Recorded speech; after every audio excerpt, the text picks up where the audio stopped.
the box. Never. Fine.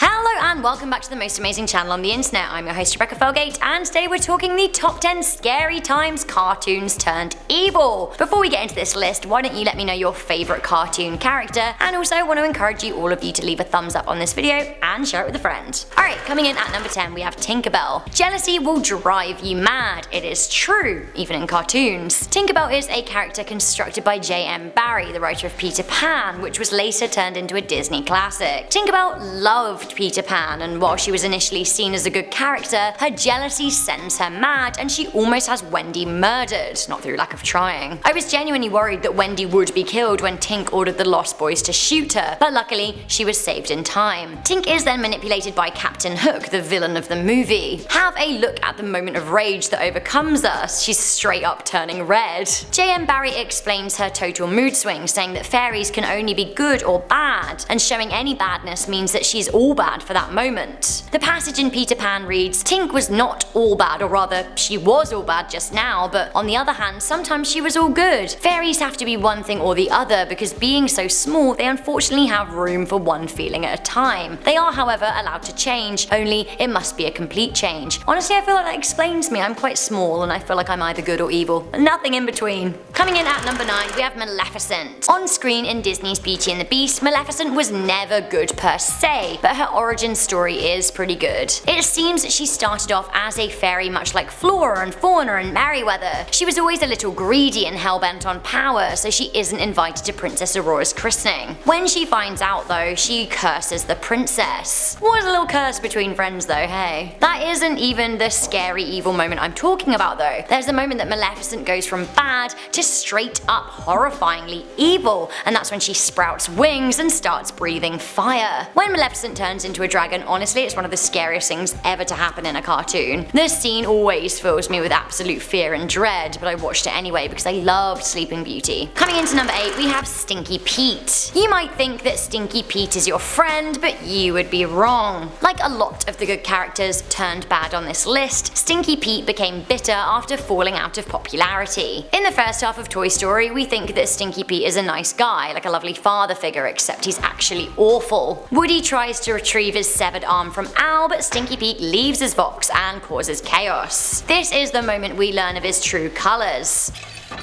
Prospector? You're out of your box. I tried reasoning with you, Woody. No, Stinky Pete! He tries to keep Woody away from Andy, and any villain that tries to sabotage love is one of the worst kinds. He later tries to chop Woody up. Fine. Evil often comes to you as a friend, and that's pretty scary. Another one from Toy Story at number 7, we have Lotso. Lotso stands for Lotso Huggin' Bear. He's a teddy bear that smells like strawberries, and what's not to like about that? The gang even remark, what a nice bear he is. We think that the toys have found salvation at the Sunnyside daycare, but actually, they've basically found the 7th circle of hell. Behind those fake smiles, it is revealed that Lotso is not a nice bear after all. He runs the daycare with strict utilitarianism. He's a bully that puts people in jail cells. He and the mutant baby definitely scared me, but the real evil twist comes just as we start to forgive Lotso on hearing his backstory. He makes one final unforgivable act of cruelty, and that is the scariest moment of the whole Toy Story franchise. All of the toys find themselves in a garbage incinerator. Woody, Buzz and the gang even save Lotso, who repays them by leaving them to die in the flames. Evil, evil, evil. Coming into number 6, we have Professor Callahan. This really hurt. Unlike with a lot of the cartoon characters on this list, we don't know that the scary evil villain of Big Hero 6 is actually the much loved and presumed dead professor of the San Francisco University Institute of Tech. Only we find out a lot later. It turns out that Professor Callahan faked his own death amid the fire he set in order to steal Hero's microbots, the same fire that killed his brother. Now his brother Tadashi saw this man as a father figure, which makes the betrayal even worse. It seems that he was the evil villain Yokai all along, and Yokai is actually a really scary dude indeed. He enacts all of his villainy in a haunting silence with a mask and a cape. Now it may be an animated movie, but if it wasn't Disney and it was all filmed with actors, Big Hero 6 could easily be turned into a convincing horror. Coming into number 5, we have Purple Minions. Uh-oh, Purple Minion on the loose. These minions are nothing like the happy little yellow chappies. They're chaos chaos. Chaos served with a side of crooked teeth and anger. The purple minions are genetic mutations rustled up by Eduardo Perez and Dr. Nefario. They don't speak, but instead they scream, roar, growl, and bite. They have sharp teeth and are totally wild. They are bloodthirsty little blighters who will eat anything that stands in their way. Oh, and they're indestructible. Sure. Honestly, it seems all fun and games, but it happens to our poor sweet mate Kevin. Watch this.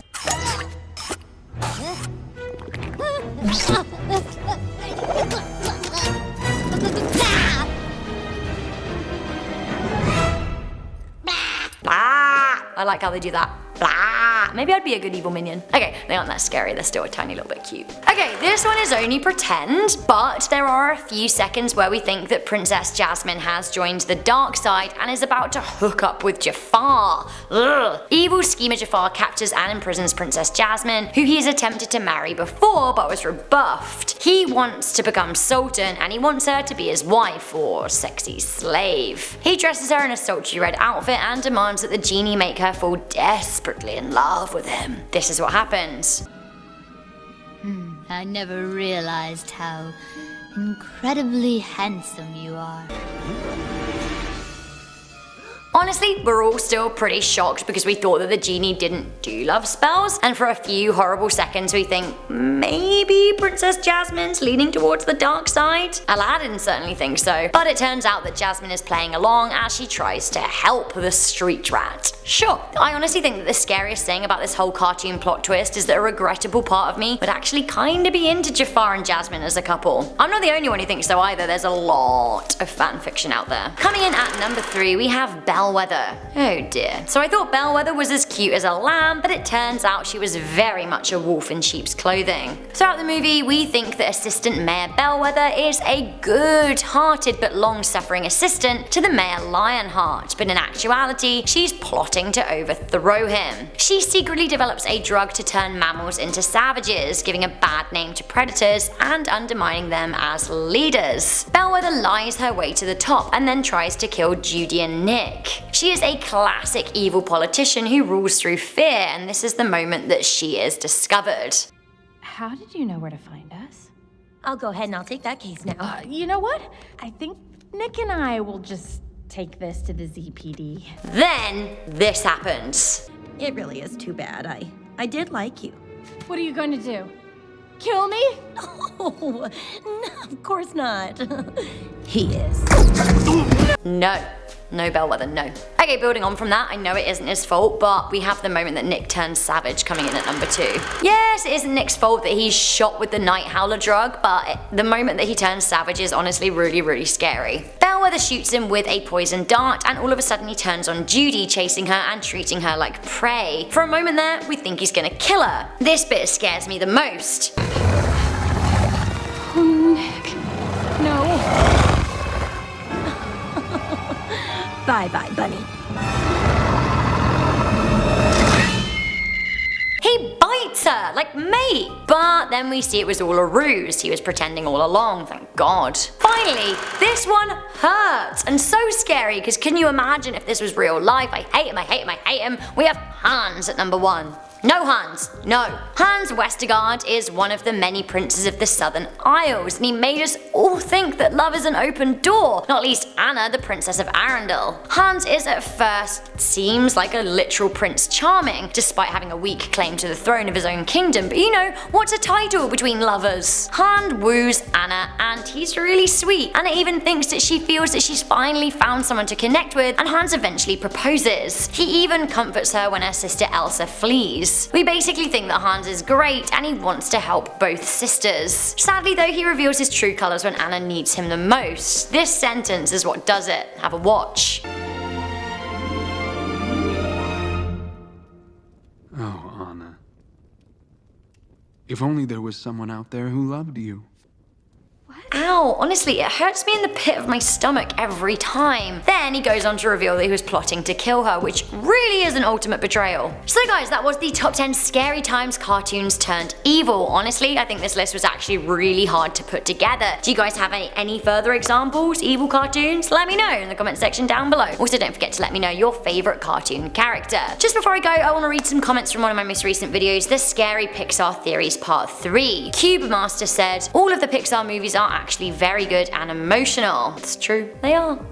Jennifer, one of our beloved channeled members, says, is there anything that does not have some lunatic Illuminati theory? It doesn't seem like it anymore. There's probably someone out there that can probably connect the Illuminati to a random piece of rock. I'm sure they'll find an Illuminati symbol on it somewhere. I think you're right. Honestly, this Illuminati confirmed stuff has gone too far. Finally, Original Asherella said, not Pixar but Disney question, Rebecca. Why do you think the blue fairy from Pinocchio gets no post-movie love or merch? I mean, she's not a princess, but neither's Tinkerbell. Tinkerbell has a solo movie, dolls, and a whole entourage of sparkly fairies. Not fairy. I like your joke. This is good. Honestly, I don't know the answer to that, and we now know from this list that actually Tinkerbell's kinda evil, so I don't know why she gets all of her own stuff. Also, I feel like we need more fairy godmother merch, so yeah, let's petition for the fairies. Good. Thank you guys for watching this video. Also, if you want a little slice of our festive Christmas pie, we're doing a giveaway over on Instagram, so go follow @MostAmazingOfficial. Also, while you're down there on this video, why don't you leave a thumbs up and share it with a friend. I'm your host, Rebecca Felgate, and I'll see you next time.